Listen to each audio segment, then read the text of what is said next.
స్వయంకృతంతో జరిగింది గతం, స్వయం కృషితో ఎదగాలి మనం. శాకాహార ర్యాలీలో ఈ పాట వింటే మనకు మూగజీవుల ఆవేదన తెలుస్తుంది.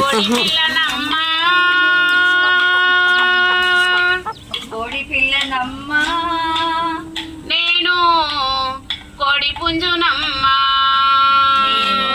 కోడి పుంజునమ్మా, గొర్రె పిల్లనమ్మా,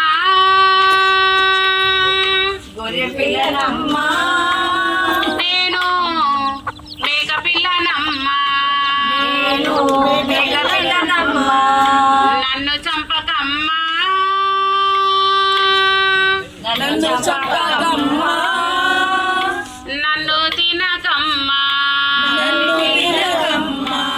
నీ వేలికి గాయమైతే లబోదిబోమంటావు, నీ వేలికి గాయమైతే లబోదిబోమంటావు, నీ వేలికి గాయమైతే లబోదిబోమంటావు, నీ వేలికి గాయమైతే లబోదిబోమంటావు. కోడి మేక పీక కోసి పండుగలే చేస్తావు, కోడి మేక పీక కోసి పండుగలే చేస్తావు, కోడి మేక పీక కోసి పండుగలే చేస్తావు, కోడి మేక పీక కోసి పండుగలే చేస్తావు. నీ బాధ నీ నొప్పి ఆ జీవులకుండదా, నీ బాధ నీ నొప్పి ఆ జీవులకుండదా, నీ బాధ నీ నొప్పి ఆ జీవులకుండదా, నీ బాధ నీ నొప్పి ఆ జీవులకుండదా. అవి కూడా మనలాగే ఈ సృష్టిలో భాగమే, అవి కూడా మనలాగే ఈ సృష్టిలో భాగమే, అవి కూడా మనలాగే ఈ సృష్టిలో భాగమే, అవి కూడా మనలాగే ఈ సృష్టిలో భాగమే. జీవహింస పాపము, జీవహింస నేరము, జీవహింస